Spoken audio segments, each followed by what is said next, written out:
Assalamualaikum warahmatullahi wabarakatuh. Saya Yudi Pramuka, tukang donat dari Parung, YouTuber tertua di semesta. Moga alhamdulillah ya. Wassalatu wassalamu ala rasulillah. Moga-moga kita semua sehat ya. Sehat adalah masa emas ketika sakit itu belum tiba. Dan gunakanlah masa emas itu untuk melakukan pekerjaan-pekerjaan besar. Hidup pun adalah masa emas sebelum kematian tiba. Gunakanlah masa hidup itu. Begitu juga masa muda.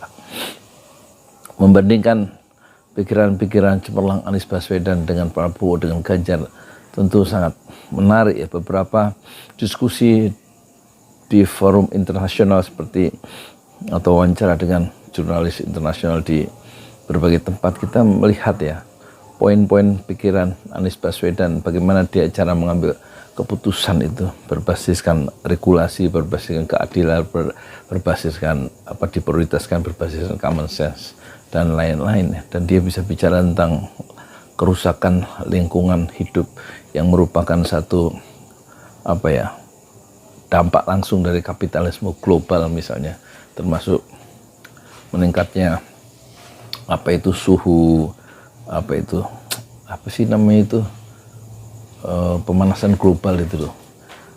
Jadi pendekatan yang global itu bisa sangat dimengerti oleh Anies Baswedan, dan kita agak ragu apakah Ganjar itu bisa membuat narasi-narasi pada tingkat global ya. Bagaimana hubungan mobil listrik mobil listrik nikel, dan kemudian kebijakan politik yang dibuat untuk mempermudah orang menggunakan bermigrasi kepada mobil listrik baik pribadi maupun motor listrik, itu ternyata mengundang kritik yang keras dari Anies Baswedan. Apakah bisa itu disampaikan oleh Ganjar, kita tidak tahu ya. Tetapi sebagai seorang ekonom secara akademik, Anies Baswedan bisa melihat ya kaitan-kaitan kebijakan itu dengan bisnis ya, yang merupakan ketamakan bisnis itu merupakan salah satu faktor yang penting ya bagi kerusakan bumi kita ini.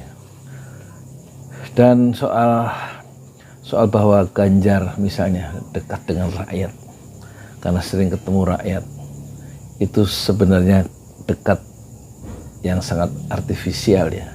Pak Jokowi pernah mengatakan bahwa orang yang dekat dengan rakyat itu berarti dia selalu memikirkan rakyat. Itu terlalu simplistis ya, bahwa dekat berbicara dengan rakyat ya, kemudian menyapa rakyat itu menunjukkan orang itu selalu memikirkan rakyat. Itu belum tentu ya. Seorang pemimpin politik atau sebagai seorang pejabat publik, baik pada level daerah, wali kota, bupati, dan sampai ke atas ke presiden, itu dilihat kebijakan-kebijakan politiknya ya. Kita bisa melihat ya, kebijakan politik itu bisa membuat kita itu menyimpulkan orang itu dekat rakyat atau tidak. Kalau keputusan politiknya itu menguntungkan pengusaha dan mengabaikan rakyat banyak, itu menunjukkan dia berpihak bukan kepada rakyat. Meskipun dia sering bergaul, memancing bersama dengan rakyat, bergurau bersama dengan rakyat, terjun ke sawah-sawah petani, tapi pada level kebijakan publik dia justru mengabaikan ya kepentingan orang banyak. Itu sebenarnya dia tidak dekat dengan rakyat. Bahwa orang kemudian masuk gorong-gorong berbicara dengan petani, belum tentu dia dekat dengan rakyat. Lihat keputusan-keputusan Pak Jokowi misalnya ya, justru menguntungkan pengusaha, menguntungkan orang-orang yang the have, menguntungkan orang-orang yang elit. Rakyat justru dikorbankan untuk misalnya kasus undang-undang cipta kerja atau undang-undang Minerba atau lumpuhnya KPK misalnya dengan undang-undang perbaikan yang baru. Itu kemudian kita dapat menyimpulkan bahwa keputusan-keputusan politik itu menentukan corak berorientasi pada kepentingan rakyat banyak atau berorientasi pada kepentingan kelompoknya sendiri. Jadi bukan sentuhan-sentuhan fisik dengan rakyat masuk pasar, kemudian masuk gorong-gorong misalnya begitu, masuk sawah ya, kemudian menanam, apalagi sampai masuk sawah dan menanam pohon, menanam padi misalnya, itu belum tentu menunjukkan dia dekat rakyat dan belum tentu dia memikirkan rakyat. Seorang pemimpin dilihat dari keputusan politiknya yang dia pakai dengan cara tanda tangan yang tanda tangan atau otoritasnya itu yang akan mempengaruhi ya, jutaan orang ya. Kalau keputusan politik ya, otoritas yang digunakan itu nanti menghasilkan keputusan-keputusan yang ternyata merugikan rakyat, padahal dia sangat dekat mancing bersama rakyat, itu menunjukkan dia tidak berpihak kepada rakyat. Dan tentu dalam kepemimpinannya itu dia akan lemah ya di tengah-tengah masyarakatnya. Sementara Anies, meskipun dia mungkin kelihatannya seperti Bung Karno itu perlente, penampilannya selalu terjaga dan tutur katanya itu seperti seorang intelektual. Kita lihat pemihakan dia pada kampung akuarium yang dulu digusur oleh Ahok. Kemudian kampung akuarium itu dibangun kembali. Dan orang-orang yang tergusur itu, yang mustadafin, yang dilemahkan oleh struktur itu, kemudian dimuliakan, diberikan tempat di rumah susun di kampung akuarium, itu menunjukkan dia berpihak kepada rakyatnya. Meskipun dari cara berpakaian sebagaimana Bung Karno itu sangat borjuis, Anies Baswedan, apalagi ketika dia tampil di forum-forum internasional ya, tentu dia sangat menyesuaikan, memakai pakaian yang betul-betul seperti seorang borjuis. Tapi keputusan-keputusan politik Anies berbeda secara diametral dengan Ganjar misalnya, dengan Pak Jokowi misalnya, yang selalu seperti penampilannya seperti rakyat dengan lengan digulung misalnya ya. Penampilan seperti orang-orang biasa, tapi kita melihat orientasi, keberpihakan itu tampaknya begitu nyata pada Anies ketika dia menjadi gubernur DKI. Saya Yudi Pramuko, tukang donat dari Parung YouTuber tertua di semesta Fasbir Sobron Jamilah, bersabarlah dengan kesabaran yang indah. Assalamualaikum warahmatullahi wabarakatuh.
Di jalan Allah. Ini Masjid Enam Syuhada lagi dikunjungi sama Ketua Hilmi. Modal awalnya berapa Pak Yudi Pramuko? 750.000. 750.000 rupiah aja. Jadi ini 500 jutaan nih barang. Sekarang udah habis 310. Masya Allah, tuh udah pakai keramik, laponnya tinggal. Granit tuh kayak marmer. Tuh. Masya Allah nih, sampai juga kita ke sini. Masjid Enam Syuhada, ngapa namanya Masjid Enam Syuhada ya, Pak Yudi? Kita mau mendokumentasikan perjuangan dakwah nama anak muda pengawal Habib Rizik Syihab itu. Masya Allah. Yang dibunuh sama orang jahat di kilometer 50. Kilometer 50 ya. Itu kan simbol memperjuangkan dakwah itu kita harus memberikan segalanya untuk Islam kan ya. Masya Allah. Dan nama anak muda itulah yang sudah memberikan segalanya untuk Islam. Masya Allah. Apa nanti nama pemuda itu ada juga di sini mungkin diterapkan? Mungkin namanya 6 Syuhada. 6 Syuhada itu, iya, 6 Syuhada dipasang di sini, 6 Syuhada. Bipali, apa yang dikomentarin dari ini semua, Bipali? Masya Allah, luar biasa. Dari uang 700.000, kalau pengen ternyata bisa. Bisa. Allah kirim. Tuh, bisa. Ya, dengan masuk satu gang kecil, tapi Bapak ini luar biasa. Kecil tuh. Masya Allah ya. Satu call aja. Masya Allah. Perjuangan Pak Yudi Pramuko, YouTuber sejagat paling tua. Tertua di semesta. Tertua di semesta. Masya Allah. Tukang donat. Tukang donat. Tukang donat dari Paru. Ini saya laporkan dari lapangan ini, langsung dari Masjid Enam Syuhada. Masya Allah. Dan ini dia. Dalam kelihatan.